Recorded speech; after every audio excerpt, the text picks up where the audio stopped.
अस्सलाम वालेकुम नाज़रीन, वेलकम टू द शो। बात कारोबार की, मैं हूं आपकी मेज़बान नताशा हसीब। नाज़रीन, मार्केट की बात करेंगे।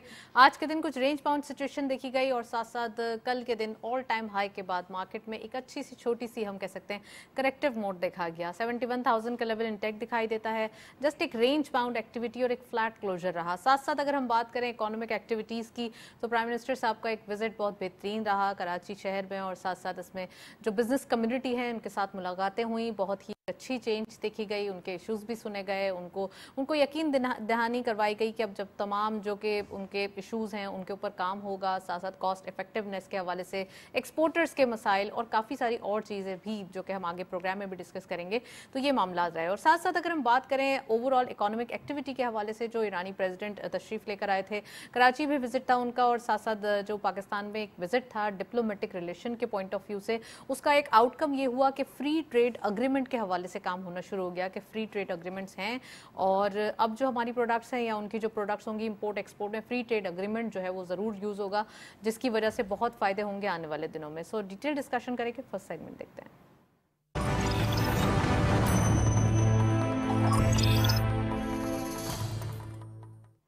टॉपिक ऑफ द डे में आज हम बात करेंगे बिजनेसेस और इंडस्ट्रीज़ के हवाले से जो भी परफॉर्मेंस और एक्टिविटीज़ हो रही हैं वो क्या आजकल ऑनगोइंग हैं, आज डिटेल डिस्कस करेंगे। आईएमएफ के हवाले से बात करेंगे। आईएमएफ के जो डेलीगेशन के साथ मुलाकात हुई वाशिंगटन में, मोहम्मद औरंगजेब साहब की, फाइनेंस मिनिस्टर साहब की, वो बहुत ही कामयाब थी, और उसके बाद जो आउटकम है या प्रोजेक्शन के हवाले से बात हो रही है, उसके ऊपर टैक्स के हवाले से कुछ चीज़ें हैं जो सामने आई हैं, वो आज हम डिटेल डिस्कस करेंगे कि जो ये वफ्द यकीनन 29 अप्रैल को दोबारा मिल रहे हैं, उसमें जो 1.1 बिलियन डॉलर्स की जो ट्रांच डिसबर्स हो रही है उसके क्या इम्पैक्ट होंगे, और साथ साथ जो कंस्ट्रक्शन इंडस्ट्री है पाकिस्तान में उसका क्या आजकल फ्यूचर है, क्या परफॉर्मेंस देखी जा रही है और एक्टिविटी कितनी ज़्यादा ऑनगोइंग है। So we have very exclusive panel. आज हमें ज्वाइन किया है तनवीर बारी साहब ने। आप वाइस प्रेसिडेंट हैं KCCI के, उनको खुशामदीद कहते हैं। अस्सलाम वालेकुम sir, welcome to the show. और हमारे साथ मौजूद हैं सुफियान आर्या साहब, आप हैं फॉर्मर चेयरमैन आबाद साउथ के रीजन के, उनको खुशामदीद कहते हैं। अस्सलाम वालेकुम, वेरी वार्म वेलकम। तो प्रोग्राम का बाकायदा आगाज़ करेंगे। मैं तनवीर साहब से पूछना चाहूँगी।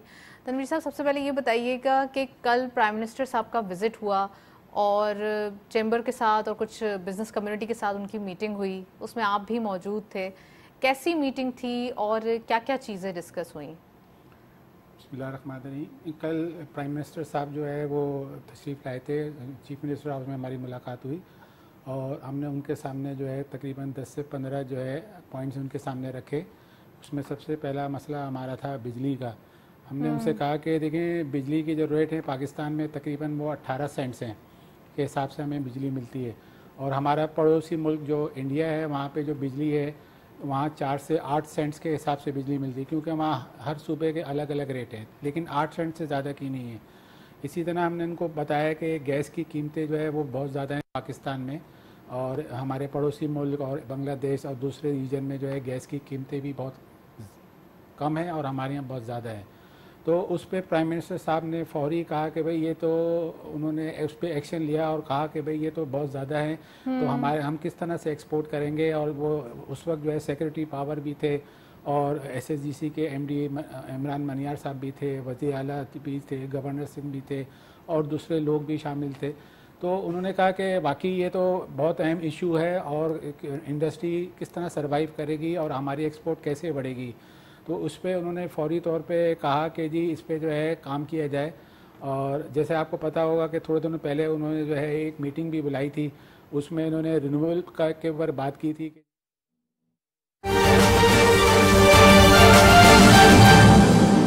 तैयार हैं, इस मामले पर बातचीत करने को तैयार हैं, मगर ये sole responsibility concern provincial government की है। बहुत शुक्रिया।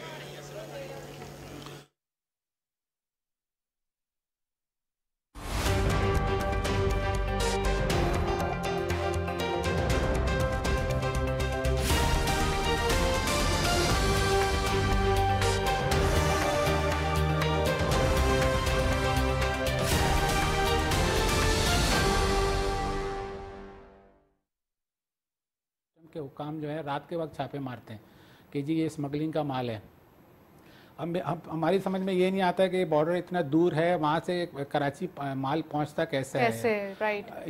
इतने चेक पोस्ट हैं, इतने पॉइंट्स हैं, उसके बावजूद वो कराची में पहुँचता है। अच्छा, दूसरा ये है कि हम ये कहते हैं कि भाई आपको अगर शक है या जो भी है तो आप दिन के वक्त छापे मारें, जो भी करना है आपको कार्रवाई करनी है, जिस वक्त जो है वो दुकानदार या जिसका जो गोदाम का मालिक है वो मौजूद है। अब इसमें ये करते हैं कि वो रात को छापे मारते हैं, और जब रात को छापे मारते हैं तो उसके बाद जो है वो माल जो है जो दावा करते हैं जिनकी दुकान पे या गोदाम पे छापा पड़ता है, वो कहते हैं जी हमारा माल इतना कम है, इतना ये नहीं है। अभी कल रात को भी जो उन्होंने छापा मारा तो वो जो हमारे पास है वो कह लेगी जी हमारे देखिए स्मगलिंग के ऊपर होगा तो वो तो रात में करें या दिन में करें, काम तो नहीं, तो दिन में छापे मारे हैं, जिस वक्त जो वो मौजूद है, मालिक मौजूद है, उसकी मौजूदगी में छापा मारे हैं, उसके सामने जो भी माल लेके जाना चाहते हैं वो करें, जो अपनी कार्रवाई करें। दूसरी बात ये है कि जो हमने बात की कि जी ये भी बात आपने प्राइम मिनिस्टर साहब के सामने रखी। उसके बाद हमने इनसे K4 मंसूबे की भी बात की कि ये जो है इतना डिले हो चुका है और ये इस पे जो है हर साल जो है वो डिले हो जाते हैं और उस पर जो है 400% या 300% जो है इजाफा हो चुका है। राइट। उसके अलावा हमने व्हीलिंग पॉलिसी भी बात की। हमने इस वक्त जो है देखें व्हीलिंग पॉलिसी कोई भी नहीं है, ना कोई इसका टैरिफ है व्हीलिंग का, ना गैस की है ना बिजली की है। तो हमने उनसे ये कहा कि भाई हम खुद अपनी इंपोर्ट करें और जो है हमें जो है व्हीलिंग पॉलिसी दी जाए ताकि प्राइवेट सेक्टर जो है इसमें आगे आ सके, क्योंकि ये जो हुकूमत जो हमें बिजली या गैस दे रही है वो तो बहुत महंगी है, जो हमारे बस में नहीं है। तो इसकी जो है व्हीलिंग पॉलिसी का जो है फौरी तौर पे ऐलान किया जाए, उसका टैरिफ मुकर्रर किया जाए। उसके अलावा कराची में जो सेफ सिटी प्रोजेक्ट है उस पर भी बात हुई, वो अभी तक कंप्लीट नहीं हुआ, वो भी डिले पे डिले हुए चले जा रहा है। तो इसीलिए फिर वो ग्रीवेंसेस का वर्ड यूज किया गया है कि तमाम बिजनेस कम्युनिटी के जो ग्रीवेंसेस थे वो प्राइम मिनिस्टर साहब ने सुने भी और फिर उनको यकीन दहानी भी करवाई गई, मिनिस्ट्रीज से भी बोला गया कि ये तमाम चीजें जो है वो फुलफिल की जाएं। जी, सारी बातें हुई। उसके अलावा जो है अब उन्होंने प्राइम मिनिस्टर साहब ने हमारी बातें सुनी और हमारी बातों से इत्तेफाक भी किया, खासतौर से बिजली पे, गैस पे, SRO 350 पे भी इत्तेफाक किया। और उन्होंने हमें अब जो है बिजनेस कम्युनिटी को जो है इस्लामाबाद बुलाया है 1 तारीख को और 2 तारीख की सुबह को वो मीटिंग करेंगे। तो इंशाल्लाह हमें पूरी उम्मीद है कि हमारे जितने भी मसाइल हैं जो हमने उनसे कहे थे वो हल हो जाएंगे। राइट, चलें, ये तो बहुत एक अच्छा और हेल्दी साइन है क्योंकि जब बिजनेसेस चलते हैं तो ऑटोमेटिकली तमाम चीज़ें अच्छी होती हैं। मैं सुफियान साहब से पूछूंगी, सुफियान साहब आप क्या समझते हैं, कंस्ट्रक्शन इंडस्ट्री पाकिस्तान में वर्क कर रही है, बहुत अरसे से एक अच्छे चेंज देखे जा रहे हैं। कंस्ट्रक्शन इंडस्ट्री जब चलती है तो ऑटोमेटिकली तमाम इंडस्ट्रीज उससे फ़ायदा लेती हैं और उससे इंटैक्ट हो जाती हैं। तो आजकल क्या एक्टिविटी है सर? जी अस्सलाम वालेकुम। मैं सबसे पहले तो ये आपको अपडेट करूं कि इस वक्त कंस्ट्रक्शन इंडस्ट्री बिल्कुल स्लो हुई हुई है और कोई पब्लिक का इंटरेस्ट नहीं है रियल एस्टेट की तरफ कोई अपार्टमेंट खरीदे या कोई इन्वेस्टमेंट भी करे। उसकी सबसे बड़ी जो वजह देखने को आती है, जो इंटरेस्ट रेट है इस वक्त 22% पे। तो लोग बोलते हैं कि हमारे पास जो इन्वेस्टमेंट के लिए आ रहे हैं या जिसको घर भी खरीदना है आज, वो बोलते हैं मैं अपनी सेविंग आज लगाऊं तो मैं 2 साल बाद ले लूं, जब अभी मैं अपने पैसों को एंजॉय करूं, जो बेहतर से बेहतर रिटर्न ले लूं। तो उस वक्त सबसे इजी और सेफ फंडिंग बैंक्स की तरफ है। तो लोगों का सबसे ज़्यादा रुझान पिछले 1-1.5 साल से उस तरफ हो गया। उस वजह 6 महीने से 22% है सर, 1 साल से तो है भी नहीं, पैसे 1-1.5 साल से 15%, 18% तो चल ही रहा था। 15% इस साल के आगाज से हुआ था 2023 तो वही 15% भी एक अच्छा रिटर्न है ना, जो कि इस वक्त रियल एस्टेट में नहीं नज़र आ रहा। इसके बाद इससे पहले लोगों को ये था, पिछले 1 साल पहले हमने देखा था इंटरिम गवर्नमेंट के आने से पहले कि डॉलर की बहुत बड़ी डिवैल्यूएशन हो रही थी जी। तो लोगों ने पैसे सारे अपने डॉलर, जिसके पास अगर मिसाल है अगर किसी का 50,000 भी है ना तो वो बोल रहा था कि मैं 100-150 डॉलर लेके रख लूँ, ये सोच हो गई थी एक आम आदमी की भी। तो लोगों ने उसमें डॉलर में बहुत किया। फिर ये आर्मी चीफ साहब की बड़ी मेहरबानी, उनने जो कराची में कोर हेडक्वार्टर में मीटिंग करी बिजनेस कम्युनिटी से, उसमें इंश्योर किया कि हम ये सारी चीज़ों को कर्टेल करेंगे। 340 रुपए का उस दिन नताशा ओपन मार्केट में डॉलर था। जी बिल्कुल, इस वक्त वो वक्त भी देखा था और आज स्टेबिलिटी भी देख रहे हैं। 310-15 रुपए पे 310-8 रुपए का इंटरबैंक का डॉलर चल रहा था। तो उस टाइम पे बिजनेस कम्युनिटी को ने यकीन दिया नहीं कराई और ने उस पर अमल भी करके दिखाया। तो ये एक बड़ा अच्छा हुआ। उसके बाद थोड़ा सा बिजनेस कम्युनिटी के अंदर कॉन्फिडेंस अगेन वापस आया। उससे पहले बेतहाशा फ्लाइट ऑफ कैपिटल हुआ। इस वक्त हमारे जितने आबाद के मेजॉरिटी मेंबर्स वो इस बात पे सोचने पे मजबूर हैं कि हम अब पाकिस्तान में इन्वेस्टमेंट करें या हम दुबई में जाके इन्वेस्टमेंट करें। देखिए रिटर्न तो हर जगह इन्वेस्टर को वही मिलता है। हमने अभी कुछ मुलाकातों में हुकूमत से कहा भी है कि आप इस चीज़ को नज़रसानी करें कि आप अपने इन्वेस्टरों को एटलीस्ट इतनी रिलैक्सेशन नहीं दे, आपके पास भी टफ टाइम है, जो हमारे कस्टमर है उनको रिलीफ देते हैं, बिल्डरों को ना दें, ठीक है। गवर्नमेंट के पास देने को कुछ नहीं, हम देना चाहते हैं गवर्नमेंट को। हमने काम टैक्स कलेक्शन भी करके देते हैं, इकोनॉमिक ड्राइव भी करके देते हैं, फॉरेन इन्वेस्टमेंट्स भी लाते हैं जो रियल स्टेट में आ सकती है। देखो चीज़ें हो सकती हैं, क्योंकि ओवरसीज पाकिस्तानी बहुत सारा है, जो हर आदमी चाहता है हम पाकिस्तान में एक अपना घर रखें। पिछले 1 साल में आपको अंदाज़ा होगा कि बेतहाशा पाकिस्तानी मुल्क छोड़कर गए हैं। वो ज़ाहिर है कहीं ना कहीं जॉब्स तो कर रहे हैं, उनकी एक अर्निंग है, एक आपको फॉरेन रेमिटेंस भी आएगा। आप देखेंगे over a period of next few months आपको फॉरेन रेमिटेंस जो $2 बिलियन पे है, ये इंशाल्लाह $3 बिलियन समथिंग कहीं क्रॉस करेगा। तो अभी हुआ भी है ये 3 बिलियन। हाँ, आप देखिएगा इंशाल्लाह चंक आया है हमारे पास। तो मैं तो समझता हूँ ये और जाने चाहिए, एक्सपोर्ट होना क्योंकि हमारे पास we have a lot of human capital. देखिए ये आप ह्यूमन कैपिटल को मैं तो बहुत पॉजिटिव इसलिए लेता हूँ। देखिए जो लोग जाएंगे तो नए लोगों की वैकेंसीज बनेगी ना, जॉब क्रिएशन होंगी। जब एक अच्छे हम कहते हैं अकाउंटेंट्स जाएंगे तो लोगों के पास अपॉर्चुनिटी होगी तो कोई पढ़ के आगे आएगा ना। तो ये बहुत अच्छी चीज़ है। सेकेंडली ये कि इस वक्त जो इंटरेस्ट रेट की वजह से हमारे साथ जो अलाइड इंडस्ट्री है वो बहुत बड़ी फंस चुकी है इसके अंदर, जिसके अंदर स्टील इंडस्ट्री है, उनका इस वक्त मिनिमम 30,000 रुपीज़ अ टन वो चार्ज करते हैं अब हमसे इंटरेस्ट अमाउंट भी। अगर ये इंटरेस्ट प्राइस नीचे हो तो शायद आज अगर 2.5 लाख रुपए टन सरिया है तो मिनिमम 2,20,000 2,10,000 रुपये टन पे सरिये पे हमें कॉस्ट इसकी मिल सकती है। सेकेंडली हम एक और चीज़ इसमें देखते हैं कि over a period of time जिस तरीके से कॉन्फिडेंस लास्ट गवर्नमेंट पे नहीं रहा था, जब पीडीएम की गवर्नमेंट थी और रोज कभी धरने हो रहे थे, कभी कुछ ऐलानात हो रहे थे। अब सर पास्ट की बातें क्या करें, अब एक कॉन्फिडेंस का एक लेवल आ गया है, जिस तरह से हम देख रहे हैं कि फॉरेन इन्वेस्टमेंट आई है अभी स्टॉक एक्सचेंज के अंदर, फॉरेन बाइंग आ रही है, लोगों के पास एक ट्रस्ट आ रहा है, जिस तरह सऊदी इन्वेस्टमेंट्स आ रही है, हमारी कतर के साथ बातचीत चल रही है, ईरान के साथ एफटीए हुआ, ईरान गैस पाइपलाइन के साथ हमारी वो चीज़ों की रिवाइवल आ रही है, चाइनीज़ इन्वेस्टमेंट्स की बात रिवाइवल की तरफ जा रही है। तो देखें रिवाइवल होते होते चीज़ों को टाइम लगेगा, बट कंस्ट्रक्शन इंडस्ट्री के लिए हमने इनसे रिक्वेस्ट ये करना चाहते हैं कि जो फर्स्ट टाइम बायर है ना, उसको आप अवेलेबिलिटी ऑफ फंड्स कुछ करें कि वो अगर अपने पैसे लेकर आता है और टैक्स नेट में आना चाहता है तो उसको कहीं आप रिलैक्सेशन करें कि वो अपना फर्स्ट हाउस खरीद ले, इन्वेस्टरों को ना करें आप। तो क्या रिलैक्सेशन हो आप बोले फर्स्ट टाइम उसमें बायर है? फर्स्ट टाइम बायर के लिए मैं ये समझता हूँ ताशा कि एटलीस्ट इतना हो कि अगर वो अपना घर खरीद रहा है तो उसको अगर वो टैक्स नेट में नहीं है। अब उसमें होता क्या है कि कुछ घर के अंदर किसी की एक जॉब है, कोई 1,00,000 1.5 लाख रुपए कमाता है, उसकी किसी की सिस्टर है, उसकी वाइफ है, कोई घर में ट्यूशन पढ़ाती है बच्चों को, कुछ करती है, उसको कोई एटलीस्ट 15 मिलियन तक के घर खरीदने के ऊपर को फर्स्ट हाउस पे छूट दी जाए तो उससे नो क्वेश्चन आस्क कर दें एटलीस्ट, कि उससे कोई क्वेश्चन ना करे, ताकि उसका कॉन्फिडेंस आ जाएगा ना, तो वो अपनी इन्वेस्टमेंट भी सेव कर सकते हैं, पैसे भी मार्केट में आएंगे। देखिए एक बिल्डिंग की तामीरात के अंदर आपका सीमेंट, स्टील, वुड, आयरन, आपका ग्लास, आपका एल्यूमिनियम, आपका पेंट मटेरियल, आपके लॉक्स, मतलब यू नेम इट, आपकी पूरी इंडस्ट्री की एक जो है प्लस लेबर इंटेंसिव है। देखिए एक इंडस्ट्री ये वो बिल्डिंग है जो एक अगर बिल्डिंग के ऊपर तो लेबर लग रही होती है, वही स्टील मिल के अंदर भी हमारी तरफ से एक कंट्रीब्यूशन ये कि स्टील मिल चलती है तो वहाँ भी लेबर है, फिर सीमेंट मिल चलती है तो वहाँ भी लेबर है, फिर आपकी प्लाईवुड है या जो भी है। डिटेल आपने बताई है सुफियान, मैं यहाँ आपको पॉज करूंगी। हमारे साथ ओवर कॉल रजा जाफरी साहब मौजूद हैं, उनको खुशामदीद कहते हैं, आप कैपिटल मार्केट एक्सपर्ट हैं। अस्सलाम वालेकुम रजा, वेरी वार्म वेलकम। सर क्या कहेंगे स्टॉक मार्केट के हवाले से? आज के दिन हम देख रहे हैं मार्केट में रेंज बाउंड एक्टिविटी है, अदरवाइज अगर थोड़े से हम कल की बात करें या डे बिफोर यस्टरडे की बात करें, ऑल टाइम हाई भी मार्केट के अंदर आए हैं, तो कैसा चल रहा है ये मार्केट का चार्म और साथ साथ investors participation? I think investor participation आपके सामने है, इट्स गुड। मार्केट बिल्कुल आपने दुरुस्त कहा, ऑल टाइम हाई पे चली गई है इस हफ्ते, और खास बात यह है कि जो सेक्टर्स अभी तक थोड़े से अंडर परफॉर्मर्स रहे थे इस हफ्ते वो चले हैं। इनमें खासतौर पे सीमेंट और टेक्सटाइल की मैं बात कर सकता हूँ, और वजह यही है कि पीर को मॉनेटरी पॉलिसी है स्टेट बैंक की तरफ से, थोड़ी सी तवक्कुआत इस हफ्ते हमें नजर आई कि शायद अब इन्वेस्टर्स तवक्को ये रख रहे हैं सूद में कमी आएगी और इंटरेस्ट रेट डाउन। कितनी कमी आएगी और आपकी क्या एक्सपेक्टेशन है रजा?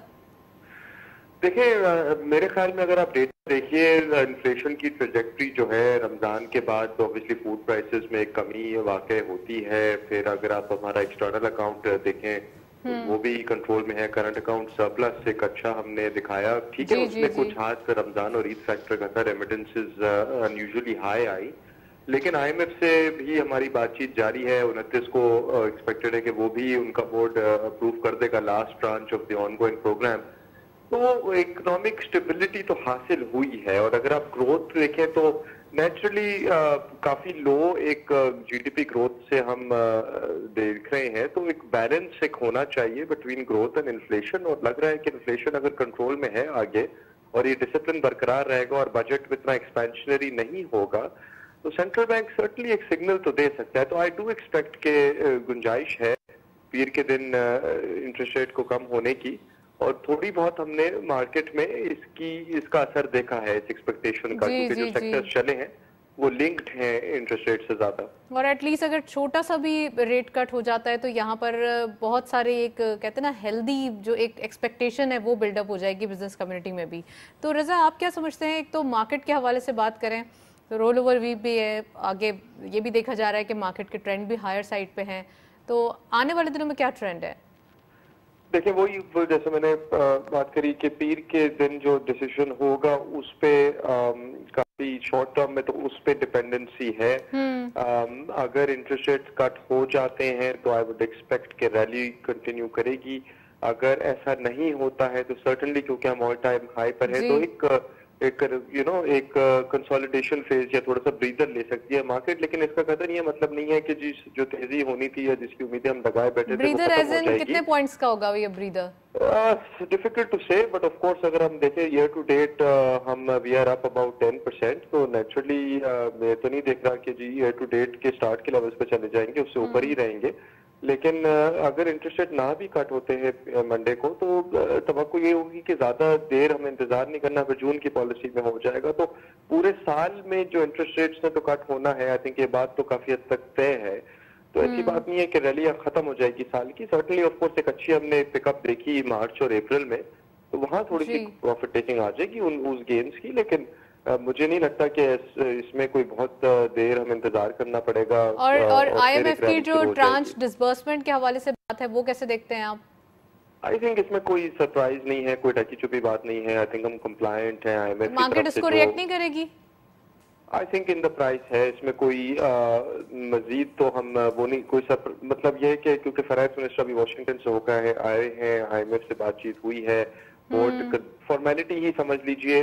29 को जो उनकी बोर्ड मीटिंग है, इसमें समझ लीजिए ये एक्सपेक्टेड ही है कि ये ट्रांच अप्रूव हो जाएगी। तो ये कोई मार्केट के लिए शायद इतनी कोई नई चीज ना हो, लेट्स पुट इट, पॉजिटिव चीज है। लेकिन स्टॉक मार्केट तो पहले से रिएक्ट कर जाती है, तो शायद उसके लिए कोई नई चीज ना हो। ओके अच्छा रजा, थोड़ा सा अगर हम बात करें सेक्टर वाइज परफॉर्मेंस के हवाले से, तो कौन से सेक्टर आपको ज्यादा लुक्रेटिव दिखाई देते हैं अभी? अगर आप पिछले 3 से 4 महीने की बात करें तो जो सेक्टर्स चले हैं उनमें fertiliser, banks, oil and gas और ऑटो शामिल हैं।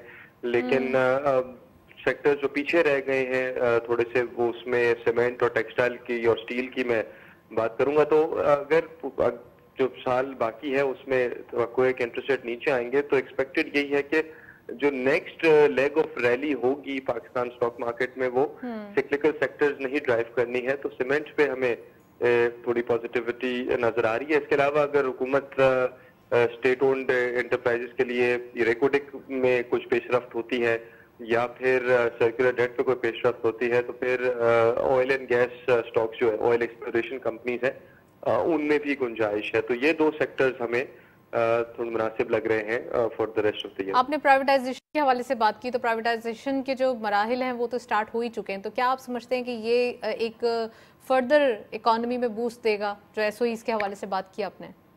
जी certainly, I think the good thing is कि हुकूमत ने वक्त जाया नहीं किया है, और आते ही कुछ महीनों में पीआईए जैसी इदारे को आप प्राइवेटाइजेशन की तरफ लेके जा रहे हैं और बड़ी तेजी से काम हो रहा है। तो आई थिंक ये तो बड़ी खुशाइन बात है कि अगर इसी मोमेंटम से काम होता रहे और डिलीवरेबल करे प्राइवेटाइजेशन पे, बिकॉज वन ऑफ आवर की इश्यूज इज कि देखें, फाइनेंस मिनिस्टर ने बात की कि टैक्सेस बढ़ाने हैं, लेकिन जहां जहां हमने टैक्स बढ़ाने हैं और टैक्स नेट को अवॉइड करना है, वहां ऑब्वियसली जो फिस्कल साइड पे जो एक्स्ट्रा अखराजात है उनको भी कम करने की जरूरत है। तो ऑफकोर्स जो स्टेट ओन्ड एंटिटीज जिनमें नुकसान है और खतरा है, वो अगर प्राइवेटाइज होते हैं तो ये बड़ा बर्डन हट जाता है गवर्नमेंट से, तो पैसे खुले हो जाते हैं बाकी चीजें करने के लिए। तो ये तो बड़ी जरूरी चीज है। तो आई एम ग्लैड कि इस पर काफी तेजी से काम हो रहा है। राइट रजा, आपने तमाम मार्केट की भी डिटेल बताई है। वन लास्ट क्वेश्चन वो ये कि अगर मार्केट के आपने थोड़ा सा टेक्निकल टर्म्स में बात की, यहाँ पे अगर प्राइस अर्निंग मल्टीपल को देखते हैं तो यहाँ पे तो एक अचानक से यानी एक बूस्ट की और फर्दर एक्सपेक्टेशंस होती है। तमाम जो इन्वेस्टर्स हैं उनका यही कहना होता है कि प्राइस अर्निंग मल्टीपल इतनी कम है कि आने वाले दिनों में अगर आगे भी बढ़ते हैं तो हम मार्केट पे अभी बहुत ज़्यादा चीप लेवल्स हैं। तो आपकी क्या एक्सपेक्टेशंस है? एक तरफ आप कह रहे हैं कि मे बी एक कंसोलिडेशन प्रोसेस हो और मार्केट 60,000 से तो अबव ही रहेगी, लेकिन एक कंसोलिडेशन एक ब्रीथ में नहीं डाले जाते।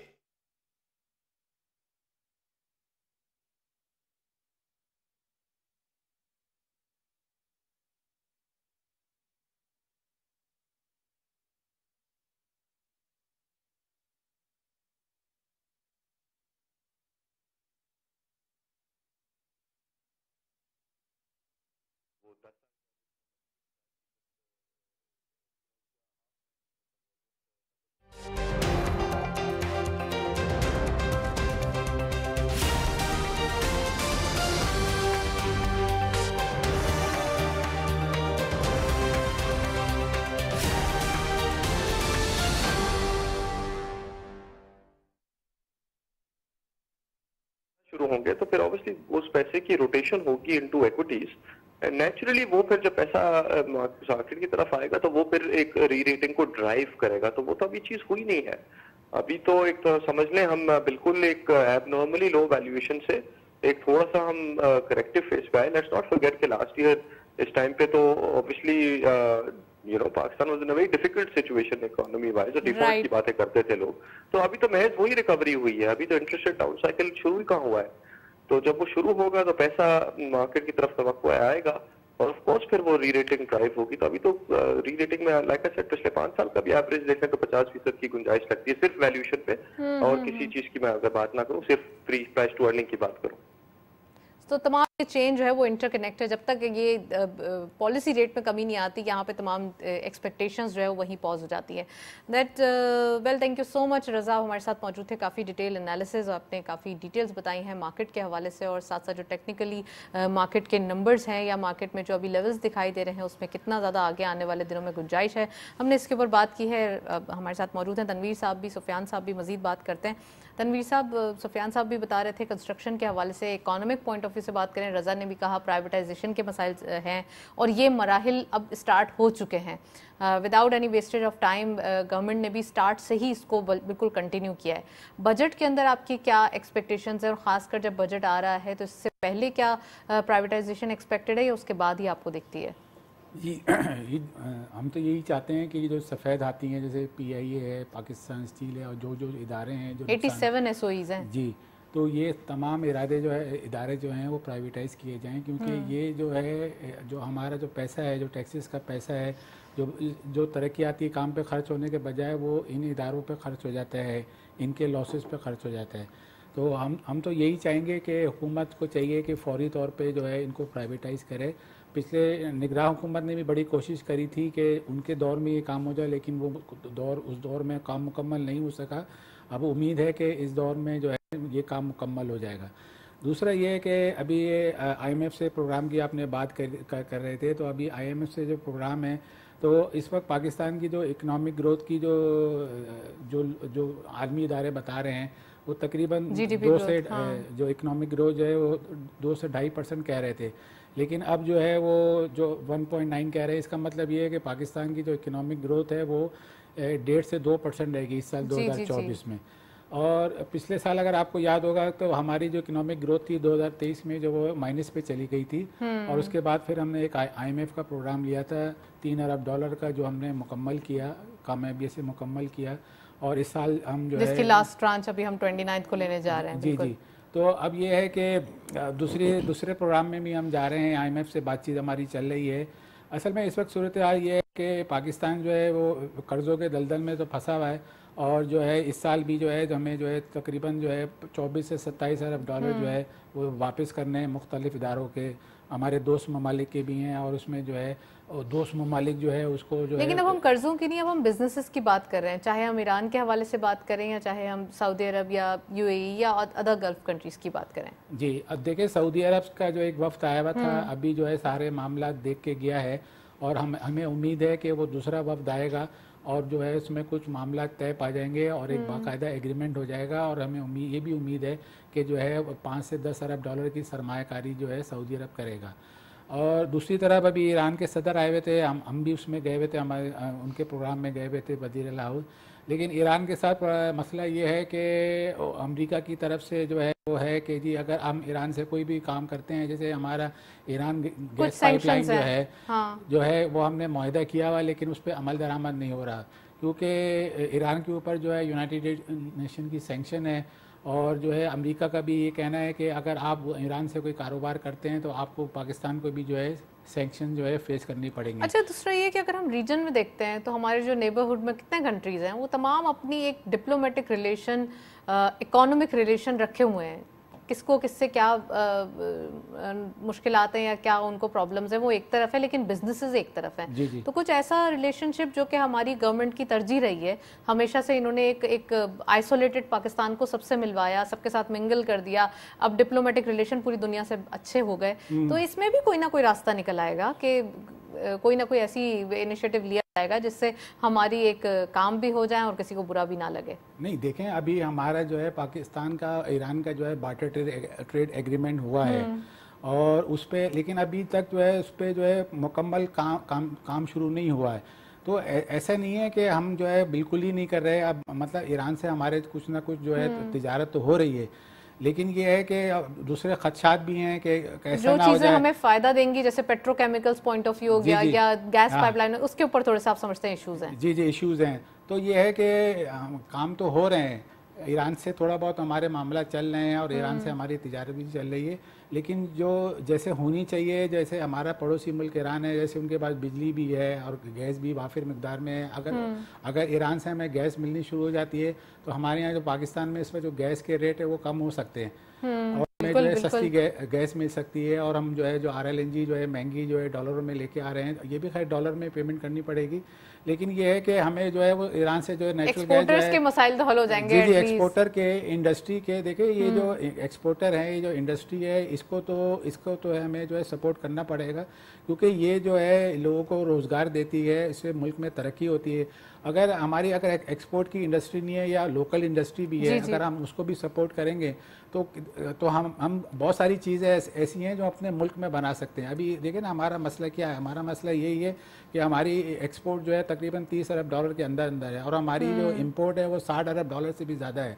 तो हम ऐसी चीज़ें बाहर से मंगाते हैं जो हम अपने मुल्क में बना सकते हैं। हम ऐसी चीज़ें खाने पीने की मंगाते हैं जो हम अपने मुल्क में उगा सकते हैं। लेकिन बहुत सारी चीज़ें ऐसी होती हैं जो हमारी बिजनेस कम्युनिटी का ही यही कहना है कि अगर वो यहाँ पर वो चीज़ मैन्युफैक्चरिंग की तरफ जाते हैं तो उसकी कॉस्ट इतनी नहीं होती, जबकि वो चीज़ इंपोर्ट करके सस्ती होती है। तो ये भी तो एक इशू है ना। हाँ, इशू तो फिर वही आ जाएगा ना कि अभी जैसे इंटरेस्ट रेट की बात की सबने, इन्होंने भी बात की, हमारे इंटरेस्ट रेट जो है बहुत हाई है। उसके अलावा हमारे बिजली और गैस की जो है वो कीमतें बहुत ज़्यादा हैं। जैसे हमने अभी वज़ीर आज़म को यही बताया है कि हमारे पड़ोसी मुल्क में जो बिजली के रेट हैं वो 4 से 8 सेंट के हैं, और हमारे मुल्क में जो है 18 सेंट्स के हैं। और अभी तो ये सुनने में आ रहा है कि नेपरा जो है वो बेस टैरिफ में अगले महीने जो है हेयरिंग करने जा रहे हैं। और पहले हो जाए जब, उसके बाद पहले से क्यों परेशान होना है? नहीं, परेशान तो वो हालात ऐसे इसी नजर आ रहे हैं कि हमारा जो सर्कुलर डेट है वो 5.7 बड़ा इशू हो जाता है। वैसे रूमर्स सर्कुलेट करके पहले ही इंसान के सेंटिमेंट्स डाउन कर दिए जाते हैं। बारी साहब थोड़ा सा तो वेट करें ना, अभी होने तो दें पहले।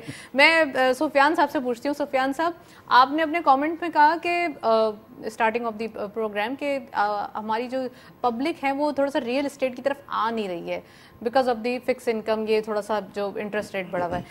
क्या ये इतना रियल एस्टेट के प्राइसेस इतने पहुंच में नहीं है या उनको अपना फ़ायदा नज़र नहीं आ रहा? फिर आपने दूसरे कमेंट में कहा कि आपको थोड़ा सा ये जो है वो जो फर्स्ट बायर है यानी कि फर्स्ट होम लेते हैं तो उनके लिए थोड़ी सी लीनियंसी दी जाए। तो ये दोनों कौन सी लीनियंसीज की बात कर रहे हैं आप?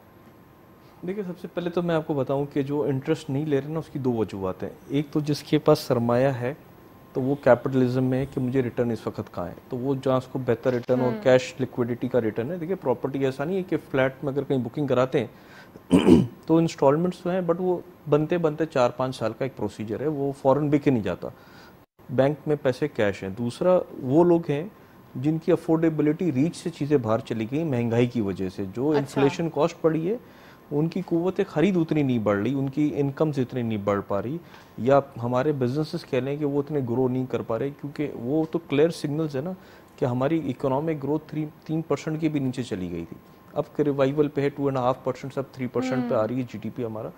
अगर हम यही 6% या इसके ऊपर चले जाते हैं, क्योंकि अंडर डेवलपिंग कंट्रीज अभी हमारे पास बहुत गुंजाइश है, हम 8% पे भी जा सकते हैं, but we have to strive. हमें पॉलिसीज ऐसी बनानी है, कॉन्फिडेंस लोगों में लाना है, जिस तरह की कल मैंने देखा प्राइम मिनिस्टर ने मीटिंग करी है आने के साथ, अगर ये जिस तरह अभी 2 मई को अगेन मीटिंग का कह रहे हैं, अगर ये मुतबादिल मीटिंग्स होती रहे ना, मंथ में एक मीटिंग भी हो जाए ना, तो सारे इदारे काम करना शुरू हो जाएंगे। जिस तरीके से बिजनेस कम्युनिटी का भी उनके पास प्रपोजल्स पहुंच जाएंगे, उनके क्या इश्यूज हैं, बीच में गैप खत्म होगा ना, तो देखें ब्यूरोक्रेसी का जो सिस्टम है ना वो खत्म होगा, तो वो चीज़ें कम होंगी। SIFC बनाने का भी यही रीज़न था जो हमें चीफ साहब ने बताया, आर्मी चीफ ने, कि सऊदी क्राउन प्रिंस ने उसको शिकायत की उनको कि भाई मैं आपकी ब्यूरोक्रेसी से डील नहीं कर सकता हूँ। उनने कहा कि इतने हर्डल्स हैं, आप उनको हर्डल्स को खत्म करते हैं, इसीलिए SIFC बनाया। अगर ये SIFC परफॉर्म कर जाता है जिस तरह हम इसको देख रहे हैं कि एग्रीकल्चर सेक्टर के अंदर ग्रीन पाकिस्तान इनिशिएटिव लिया गया, बेतहाशा काम हो रहा है, अगर ये इनिशिएटिव आ जाता है ग्रीन पाकिस्तान, माइनिंग के अंदर, IT के अंदर और डिफेंस प्रोडक्शन, ये 4 सेक्टर ऐसे हैं नताशा, ये गेम चेंजर होंगे इंशाल्लाह पाकिस्तान के। IT और mines and minerals and agriculture, अगर ये हमने 3 सेक्टर कर दिए ना, हमारी सारी चीज़ें इंशाल्लाह बहुत बेहतर हो जाएगी। IT में इतना बड़ा गैप है, हम अपने बच्चों को अगर इस वक्त IT पढ़ा लें तो पाकिस्तान की बहुत सारी चीज़ें स्ट्रीमलाइन हो जाएगी। आप लास्ट अभी जो फॉरेन इन्वेस्टमेंट्स जो आ रही हैं पाकिस्तान में, आप देखें IT के अंदर हर मंथ ऑन मंथ ग्रोथ ही नज़र आ रही। मैं coming back to real estate sector, देखूँ कि कुव्वत खरीद नहीं है।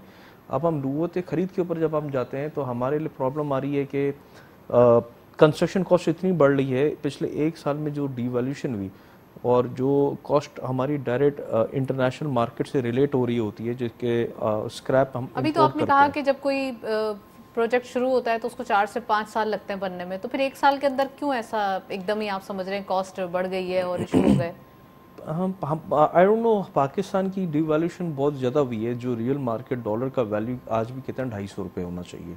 तो आप लोग बहुत सारे पॉजिटिव हैं कि अभी डॉलर नीचे आने के चांस, अल्लाह करे अगर ये नीचे आ जाता है तो हमारी ग्रोथ ऑटोमेटिकली नज़र आ जाएगी। जो लोग पैसे बाहर ले गए ना, वो खुद ही पैसे पाकिस्तान भेजना शुरू हो जाएंगे, क्योंकि वो खौफ सा हो गया था। क्योंकि आप देखें ना मीडिया पे हर जगह एक ही बात उड़ती, 400 का डॉलर हो जाएगा, पाकिस्तान डिफ़ॉल्ट करिए, अल्लाह माफ़ करे।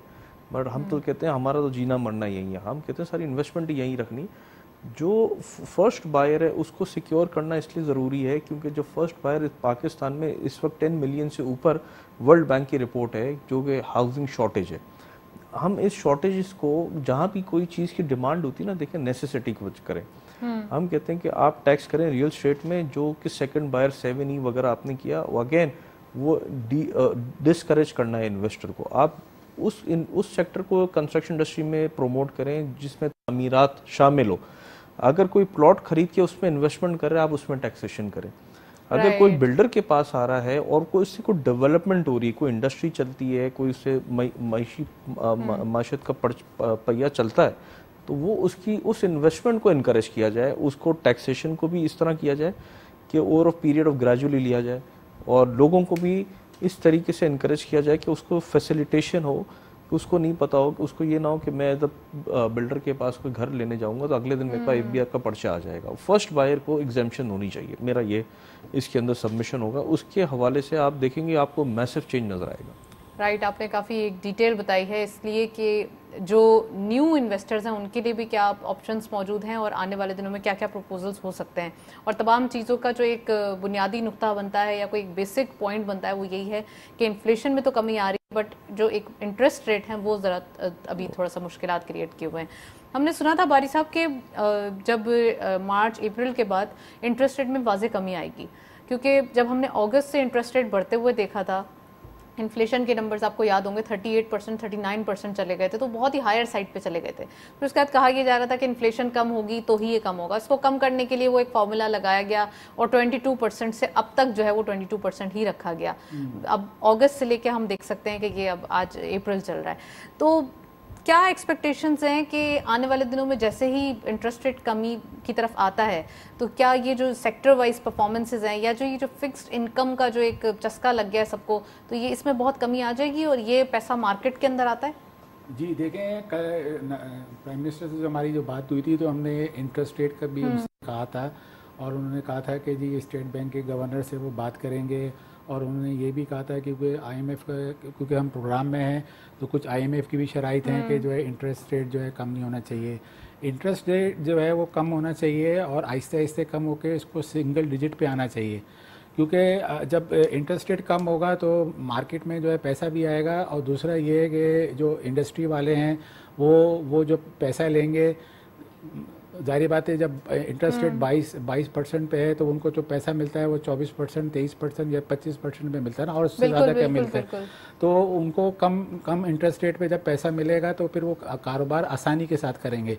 इतने भारी इंटरेस्ट रेट के साथ जो है कोई कारोबार नहीं कर सकता। अभी जो है इंटरेस्ट रेट इतना ज़्यादा कर दिया गया है कि लोगों ने, जैसे इन्होंने बताया कि लोग जो है ना रियल एस्टेट में पैसा लगा रहे हैं ना दूसरी जगह लगा रहे हैं पैसा। रियल एस्टेट वैसे भी रेंज से बाहर हो गई है, वो रेंज से बाहर क्यों है वो मैं इन्हीं से पूछूंगी। हाँ, तो वो जो है फिर इंटरेस्ट रेट जो है अगर कम होगा तो फिर इससे जो है कारोबार में जो है इजाफा होगा, कारोबार में इंडस्ट्री में की तरक्की में भी इजाफा होगा और लोगों को जो है बहुत सारे फ़ायदे हासिल होंगे।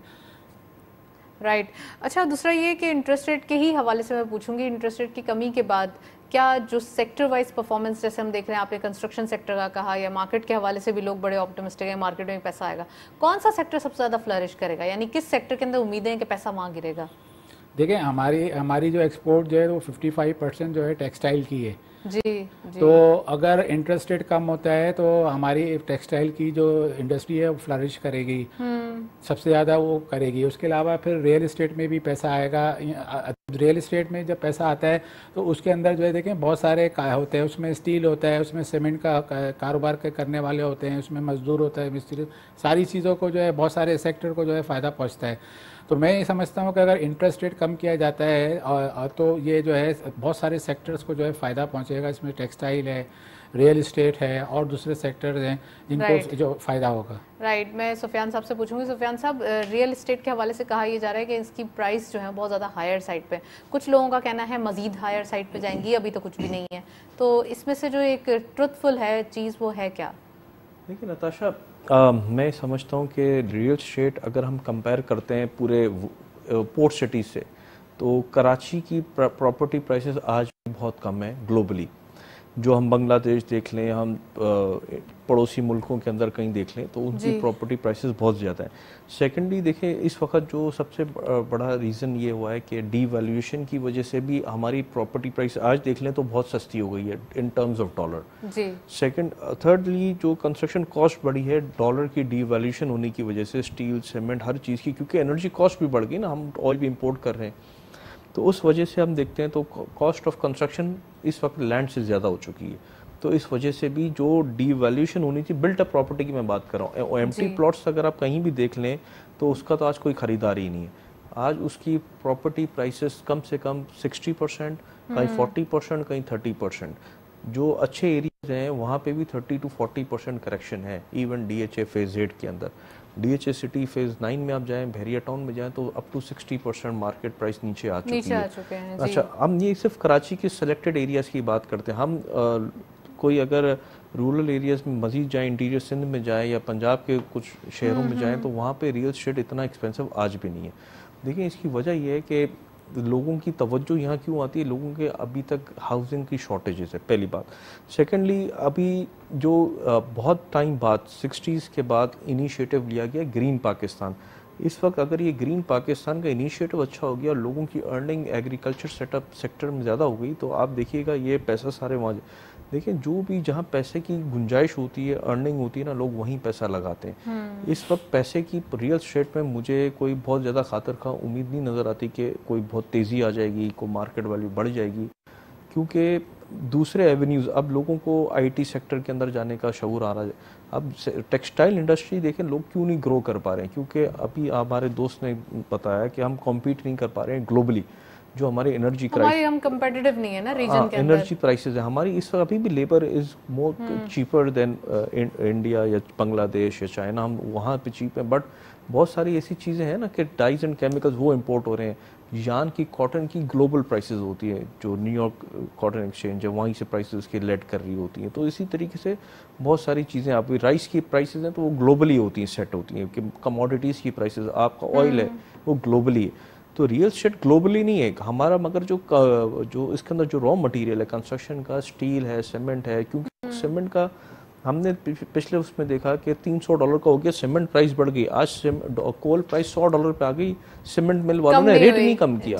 हम कंपटीशन कमीशन ये कार्टलाइजेशन भी बीच में बहुत काम होता था, कार्टलाइजेशन के हवाले से बात हुई, आज भी हो रहा है। तो इस चीज के ऊपर अब आवाज क्यों नहीं उठाते? हमने बेतहाशा लेटर लिखे, तो जो राहत कौनैन साहिबा थी चेयरपर्सन, वो कहती है मेरे पास तो मैं हूँ और एक और साहब है, हमारे पास मेंबर नहीं, हमें 3 मेंबर चाहिए।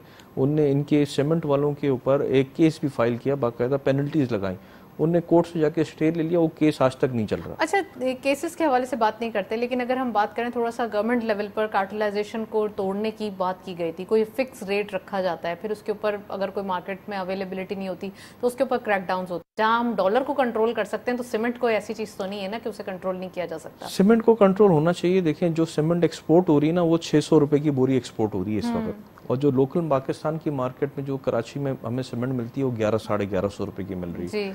हम इनसे जब बात करते हैं सीमेंट मैन्युफैक्चरर से, तो वो कहते हैं कि इसमें टैक्सेशन, हम कहते हैं टैक्सेशन की बात कर लें कितनी, तो वो 200 रुपए फी बैग है। जी। तो फिर भी 600 की 800 हो जाएगी, अगेन आप उसको 400 रुपए महंगी बेच रहे हैं, तो उसकी क्या वजह है? तो उनके पास उसका कोई जवाब नहीं है। वो फिर आए भाई शायद कहते हैं तुम लोग भी तो फ्लैट कितना के बेच रहे हो, उसकी बात कर लो। हम कहते हैं आ जाओ भाई सामने बैठ जाओ, हम लोग को अगर 100% का रिटर्न अगले 6 साल में नहीं होता, ये सही है। वैसे सब एक दूसरे के ऊपर नहीं, हम तो कहते हैं बाकी फायदा पब्लिक का होना चाहिए। हम कहते हैं कि बुक्स देखें ना, एंटरप्रेन्योर्स को अगर पैसा वो लगाएगा तो पैसा कमाएगा। अगर वो कोई 1 बिलियन लगा रहा है, इन्वेस्ट कर रहा है, तो वो पैसे कमाने के लिए लगा रहा है। और फिर वो टाइम एक कंज्यूमिंग भी होता है, वो कोई फौरन आपको एक दिन के अंदर पैसे नहीं निकल आते। आज हम दुबई जाके अगर इन्वेस्टमेंट करते हैं तो वहाँ भी 1 बिलियन अगर लग रहा है तो रिटर्न वही 100% है over period of 4 years। But वहाँ पे स्टेबिलिटी ना, डॉलर टर्म में नफा है, यहाँ पे डिवैल्यूएशन है, यहाँ पे चैलेंजेस डिफरेंट है। मतलब इट्स एन ओपन बुक, मतलब कोई ये नहीं, हम तो कहते हैं आज आप लोग भी काम कर लें, क्योंकि जितने चैलेंजेस रियल एस्टेट इंडस्ट्री को इस वक्त हैं।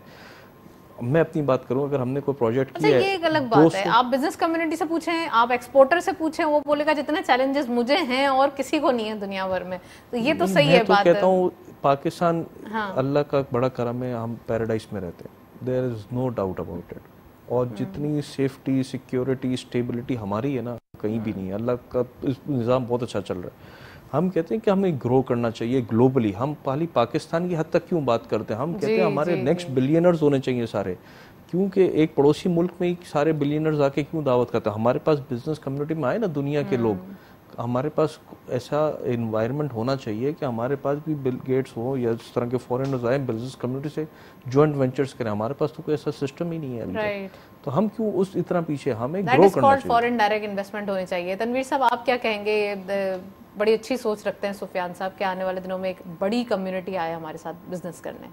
जी, आनी चाहिए। देखें अभी जैसे इंडिया में जो है बड़े बड़े जो है बाहर से लोग आते हैं और वहाँ पे इन्वेस्टमेंट करते हैं। उसकी एक वजह ये भी है कि इंडिया एक बहुत बड़ा मुल्क है, बहुत बड़ी मार्केट है। अगर वहाँ पे कोई फैक्ट्री लगाता है, कोई बाहर का पैसा लगाता है, तो उसकी को बहुत बड़ी मार्केट मिलती है। पाकिस्तान एक छोटी सी मार्केट है, तो यहाँ पे लोग आते हुए सोचते हैं। और दूसरे ये कि हमारे यहाँ मसाइल बहुत ज़्यादा हैं, कोई सियासी मसाइल होते हैं, इसकी वजह ये भी है। Let the past in the past. अब तो सब कुछ सही है ना, तो अभी की बात करते हैं ना। हाँ, तो अभी की बात तो ये है कि जैसे हमारा ये इदारा बना है SIFC, और इससे जो है इसके बाद से जो है लोग आना शुरू हो गए। इसकी एक मिसाल जैसे मैंने बताया कि सऊदी अरब का वफ्द इसी 2 वीक के अंदर ही हमें 2 डेलीगेशन मिल गए। और ईरान से भी उम्मीद है कि अगर कोई सियासी मसला खड़ा नहीं होता है तो उनसे भी हमारे मामला तय पा जाएंगे और हमारी उनसे भी तिजारत बढ़ेगी। और अब जो ऐसा इंशाल्लाह ऐसा ही है कि अब आगे भी जो है और भी दूसरे लोग आएंगे और पाकिस्तान में जो है काम करेंगे, और फॉरेन डायरेक्ट इन्वेस्टमेंट जो है आनी चाहिए। इसी से हमारा मुल्क तरक्की करेगा और इंशाल्लाह हमें उम्मीद है कि जो आएगी। राइट और बिजनेस कम्युनिटी को एक बार फिर जिन व्यूअर्स ने हमें ज्वाइन किया है उनको बताने के लिए आप बता दें कि जो आपकी मुलाकात हुई प्राइम मिनिस्टर साहब से, तो आप कितना ज़्यादा एक ऑप्टिमिस्टिक हैं, कितना ज़्यादा आप मुतमईन हैं कि अब आने वाले दिनों में ये बेहतरी आएगी? जी, जैसे मैंने बताया कि हमने उन आगे जो है 8-10 पॉइंट रखे और उन्होंने जो है बहुत सुने, और ख़ास तौर से जो है बिजली और गैस के मामले पे उन्होंने ताजिर बरादरी के साथ कहा कि जी मैं इससे इत्तेफाक करता हूँ कि ये आपका मामला जो है, बाकी में बिजली और गैस के रेट बहुत ज़्यादा हैं और उन्होंने इस सिलसिले में हमें जो है 1 तारीख को जो है वहाँ इस्लामाबाद बुलाया है।